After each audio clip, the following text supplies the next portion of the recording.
The urban spectacle of Sonic's city stages certainly need to be seen to be believed half the time. The series goes between having Sonic and friends explore architectural fantasies, real-world influence places, and some places that just straight up resemble the future, with very little in between. I mean, it is exceptionally bizarre, but also awesome to have a game feature a rather grounded sprint through San Francisco, and being chased by a giant truck, and then in the very next main game, you're exploring a futuristic megacity with flying cars and tubes and things. It's certainly a way to go. But you do find yourself wondering, how the hell can these coexist? Not just in the way that it's like comparing New York City to, say, Stevenage. There are such staggeringly large differences within the architecture of Sonic's world that it's incredible that it's actually the same planet. I mean, you go through games like Sonic Unleashed, and you travel across the planet seeing all these amazing locations modelled after the real world. They look beautiful. Then, you play something like Sonic Riders and you're blindsided by these awesome futuristic cyberpunky locations like Metal City and Megalo Station, things that you'd sooner see in something like Futurama. But even within those games, you still have stages like Eggman Land and Splash Canyon that are the opposite aesthetics that you'd expect, but complement each other very nicely. It really is a world of two halves. Though, when you take into account the sheer monstrous megacities that Eggman himself has been able to build, then it all makes sense to a very silly extent. This is a sequel to my video called The Eccentric Cities of Classic Sonic, where I covered, well, that. Now, 6 months later, one day before a flight and cursed with a cold, I've decided to cover the city stages of early 3D Sonic.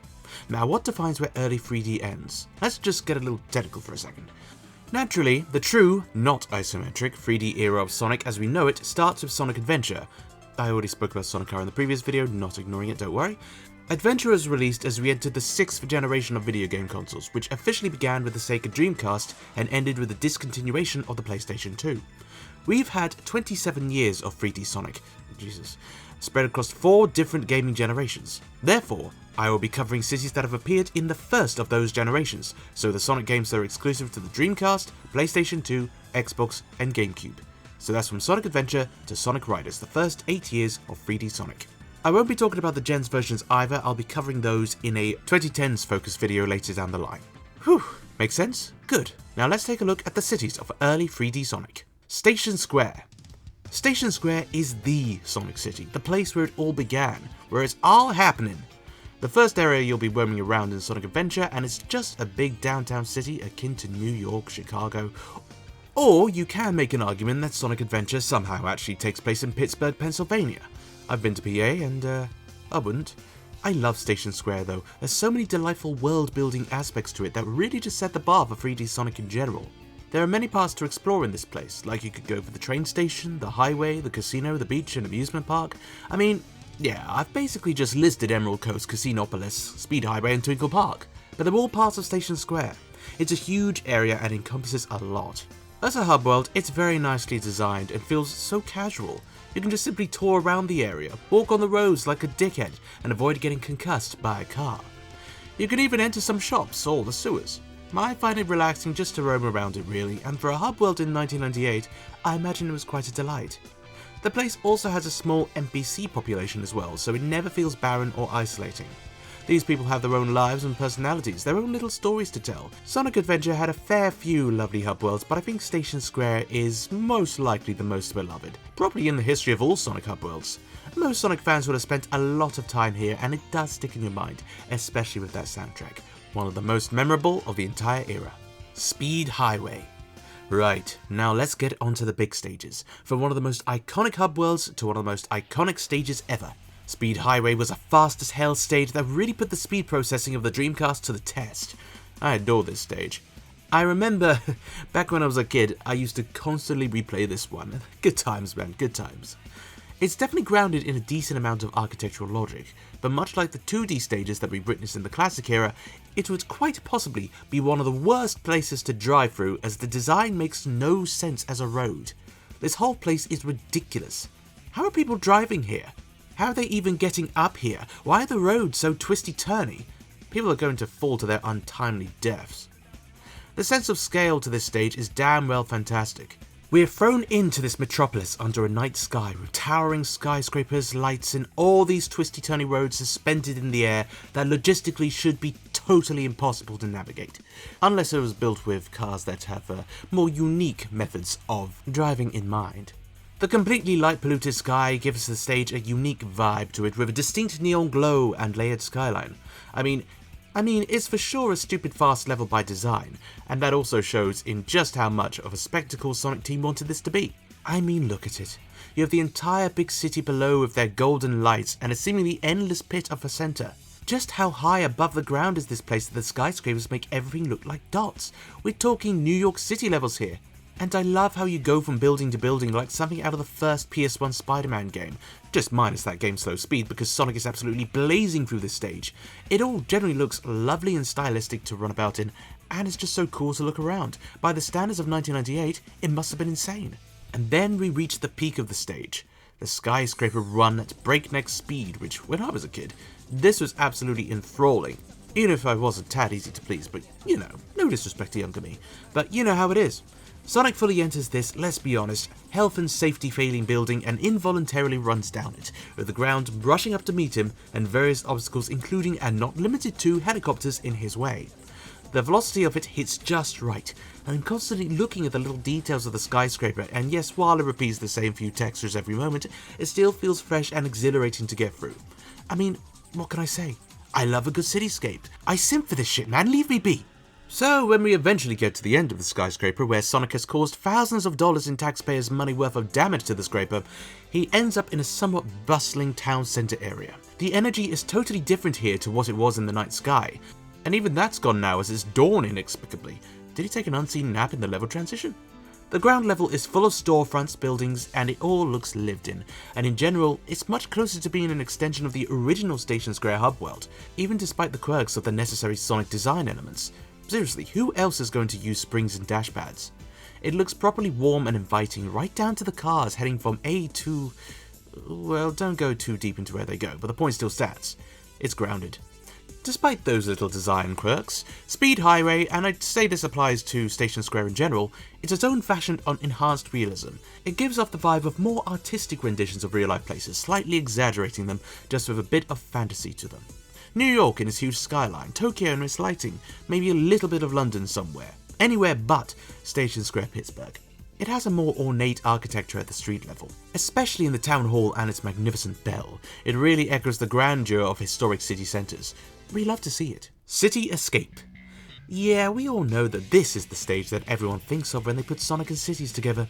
This is the one that really took the energy of Speed Highway and added even more to it, and properly set the benchmark for stages in Sonic's 3D outings further than ever. It's probably Adventure 2's most fun stage based on the sheer energy and dopamine you can get from it. I'd say it's probably the most beloved. From that opening guitar riff of Escape from the City, you know you're in for a good time.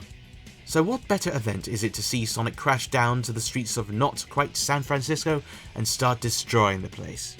For real, I wonder if in Sonic's world, car insurance covers Hit by Hedgehog. City Escape is certainly a rare kind of stage at this point in Sonic's games because it's easily the most grounded of the city stages we've covered so far. It's not super futuristic and stylized like Grand Metropolis and others will be portrayed to be, and it's not slightly pushing the believability of space and time like Speed Highway does. This one doesn't just build itself on being a location that allows Sonic's moveset to thrive in, but it's about how Sonic's moveset thrives in this location. With the exception of the occasional ramps, inexplicable bottomless pits, and loop-de-loops, this is strictly ground level and becomes almost a game of parkour throughout. From the first moment skateboarding down a steep San Francisco-style street on a piece of helicopter wreckage, the stage is off to a blazing start. We're going nuclear, people. The level designers on this occasion decided, let's take what exists and let Sonic tear it to shreds. And frankly, I respect and love that. I also love that even though this is a public city zone, there are still, as I mentioned earlier, various bottomless pits, which could be death traps to a regular passerby. There aren't even any signs. I wonder what the kill count is for people who have fallen in by accident and have never been seen or heard of again. It's common knowledge that City Escape is heavily inspired by San Francisco, the locale of the US branch of Sonic Team during SA2's development. The city's steep gradients, colourful buildings, and even the legendary cable car system are all present, all changed up for a video game form, of course. But I just love this stage. I adore playing through it. It feels fantastic. It's such an exciting first stage, and as an introduction to the slightly altered and more linear refinement on the adventure formula, it definitely succeeds in what it's trying to do. One similarity I will grant it to Speed Highway is that it feels like a lived-in, seriously cool place to live. And I cannot understate just how much damage Sonic's presence in that city does just by being there. He sends cars and cable cars flying alike, leaves gun robots destroyed, and that's before we even get into the truck. Yep, the famous gun truck chased down the streets where a shit ton of car and property damage was caused, and by rights, the area will never be the same again. Yep, that end of the stage is where the newfound head towards realism leaves this game once and for all. And you know what? It's for the best. But it also does remind you that Sonic is a goddamn fugitive, through no fault of his own, at this point of the game. This ain't a joyride through San Fran adjacent, this is an escape from... well, you get the idea. With this in mind, City Escape is absolutely superb. Can't really get much more American in level design than that, and it fit the bill, so why not? Well, until we reach Empire City. But more on that another time. Radical Highway. Shadow, I love Radical Highway. Radical Highway is a stage that has a lot of love in recent years, and it's so fair to see why. It's right up there with City Escape and being an absolute adventure to tear through, and also being an iconic first full stage for Shadow the Hedgehog to blitz his way through. But Radical Highway is where Shadow has his moment dwelling on Maria, before heading into the second most extensive highway you've ever seen, with a stunning, grungy backing track. I really enjoy Radical Highway as an area, in many of its forms, but the original is such a defining part of level design for the Sonic series, and for Shadow in terms of his character and the game itself. It's dark, grounded, but much like Speed Highway, it is another city stage where you're questioning how practical such a place is. I just want to know, what is it with Sonic games and having bizarrely designed real-life structures? Like, you can't tell me that this was built for a standard car to take a simple Sunday drive in. It's a highway with loop-de-loops. This structure was built for Sonic the Hedgehog, and Shadow just so happened to land in it. It's not even complete in half the places. Still, there are so many aspects about this stage that make it feel so energized. It's very kinetic, with constant downward sections, all letting Shadow gather speed and then letting it all go. The backgrounds of the blimps and the jets coming down to attack you, all while you're trying to make it across this inexplicably designed structure thousands of feet into the air. Like the highway is at points built into some of the buildings around. It's an astonishing avant-garde feat of engineering and architecture that is more than just a bit obscene. In fact, you might just say, it's radical. Anyway, hell, we even end up going across the Golden Gate Bridge of sorts at one point. Crazy. The background as well is really pretty, having the glittery night sky and stars shining amongst the city background, despite the fact that it too leads almost into the complete blackness of the void. Fun. But no, it is absolutely gleaming in all its pixelated glory, and I really do enjoy the aesthetic that accompanies it. It's so calming for some reason, despite the intensity. But yes, it's still one of the stages that has its grounds in realism, then tore up the rulebook to make a damn good stage. Realism be damned, we have hedgehogs to entertain. We see a version of this area as well in the stage Mission Street, which encompasses a different part of the highway but acts closer as a bridge between the aesthetics of City Escape and Radical Highway, and is one of the more underrated tail stages of the franchise, and continues to enhance this version of San Fran adjacent that this game takes place in. Radical Highway is still such an enduring stage even to this day, where it's been seen as recently as Shadow Generations, where it has had multiple versions, and Sonic Racing Crossworlds, and I think is well deserved. Grand Metropolis. Since City Escape has positioned itself as the rapid speed runaround rooted in realism to an extent, giant truck, let's jump forward and look at one stage that completely drops any kind of realism and goes straight for a super futuristic vibe, to the point where it feels completely anachronistic. Hello, Grand Metropolis! Owned by the Hexa Eco Corporation, the city has fashioned itself as a bit of a clean energy utopia, and which loads of us have probably already guessed that the name Hexa Eco is a reference to the real-world oil corporation Texaco, so Sonic Team knew what they were doing with that one. It's a completely different vibe to anything that we've seen before in the franchise. It's an idealized future landscape going straight into a science fiction edge, as it looks akin to something that you'd see in a cyberpunk anime. I can imagine David and Lucy running through this, that's for sure. It really is the height of speculative futuristic design work in this franchise, at least when it comes to cities. It's a zone full of energy roads, automation, flying cars. The technology and the architecture are effectively one here. It's filled with a lot of green, as if to really hit you over the head with what they're trying to do with this city, and plenty of areas incorporating the hexagon motif, either on the walls or the floor or elsewhere. Orange energy is being pumped through at all times, keeping the area running, and not a single worker is seen aside from Eggman's various robots. which have more or less just taken over the area. Everything within this city too is just propelled to fluidly keep going, such as the translucent energy-powered roads. They propel our characters forward, really giving it that feel of being a city that is just constantly on the move, constantly going, like some sort of future where everyone is obsessed with working and moving forward, or uppers to the next level, or... oh wait, that's us now. I definitely would like to see more lore on Grand Metropolis because it raises so many curiosities about the constructions of Sonic's world. Like, the technology level there has always been much above the real-life Earth. Eggman himself is pretty much the main representative of that. You just need to look at the monstrosities of technology that he has built over the years, from his bases to his machines. But even in terms of non-Eggman tech, we have his grandfather, Gerald Robotnik, who built the space colony Ark, and that exists as a beacon of what is possible in this timeline, and was created from technology from around 1950 if we assume Sonic Adventure 2 took place in Sonic's 2001. Obviously, they were just about sending the satellite Sputnik 1 up there in 1957 in our world, so it goes without saying, it's just not plausible for our technological timeline and Sonic's to coexist, which makes me very curious about how it all did pan out back then. And the coexistence of stages like Grand Metropolis and Speed Highway and a few of the others does make me raise an eyebrow, as it does seem to be a hybrid of present-day technology and futuristic tech depending on where you go. Hell, when we get to Sonic Riders, you'll see that this concept gets pushed even further. Grand Metropolis is still a marvel of engineering though, and I think that's pretty obvious. It's a humongous, well, metropolis, but at the same time, it doesn't feel like anywhere that you'd perhaps like to live.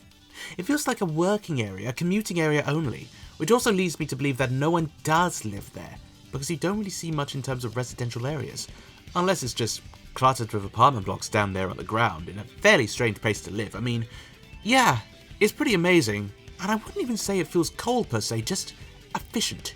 Very efficient. Very clean in more ways than one. Urban architecture isn't dead, but even so, long live the tech. Restopolis. Ah, Restopolis. The only stage in any Sonic game in which it is obligatory that you have to complete it 10 times in order to have a chance of completing the game.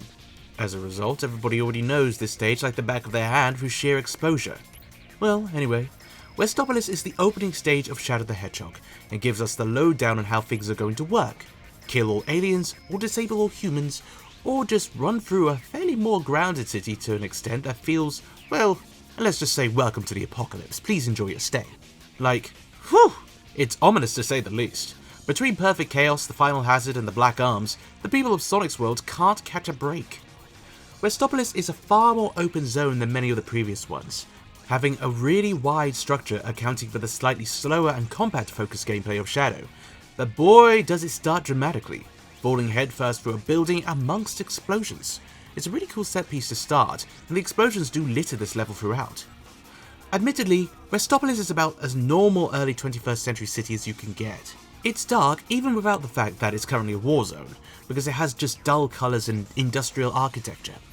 It's certainly an area that is made memorable by what's going on at the moment, rather than the stage itself, and how many times you're forced to play it. But even so, there is a sense of grandeur to it, and it sets the scene for the game.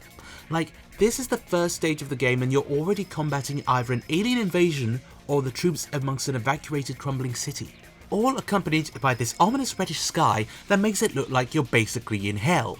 It's pretty hard, not gonna lie. I'd say it does lack the charm that Speed Highway and City Escape have, and to be fair, it's not surprising in the circumstances. This place is falling apart. It's a completely different kettle of fish to deal with.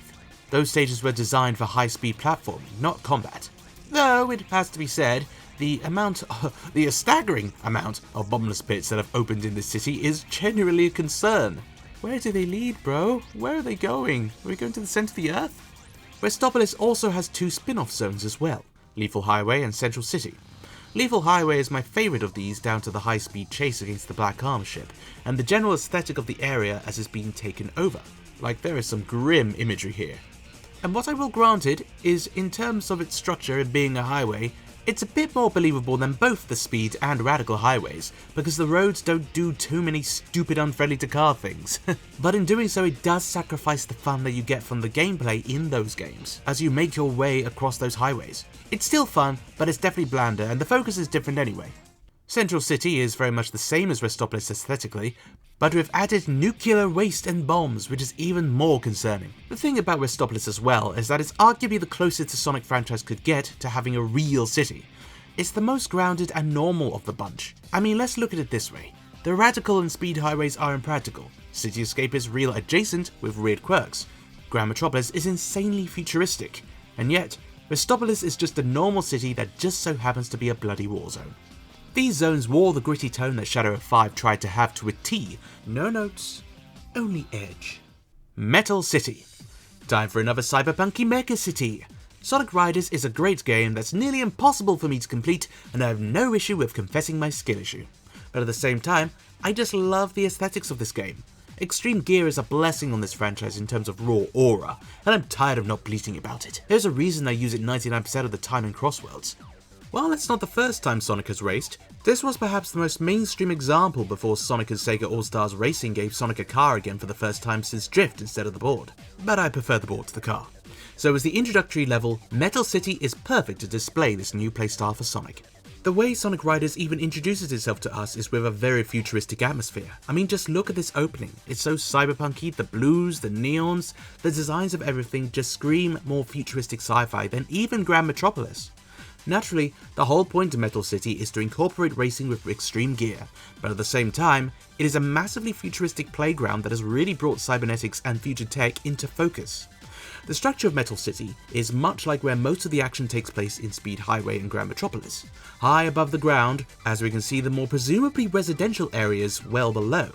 So in keeping with this weird future-present relationship that Sonic's world has with itself, it somehow does not feel implausible. I mean, it's not empty, it's fairly populated, as we can see through the cars, which themselves are sleeker and expensive looking, which we can kinda infer that this place must attract its fair share of the rich. From the beginning of the race, we can see that Metal City is filled to the brim with electric billboards and all sorts of digital signs and lighting, all ready for the chaos that is to be unleashed upon it during the many races it will see. To an extent, it feels stylized, like the tracks you'd see in games like Wipeout. It's a complete corporate spectacle. Eggman's corporate spectacle. And yet even then, despite all the metal, it doesn't feel sterile. It even has naturalistic elements such as patches of grass throughout the stage to at least give a vague sign of life, even though it's more likely just patches of astroturf.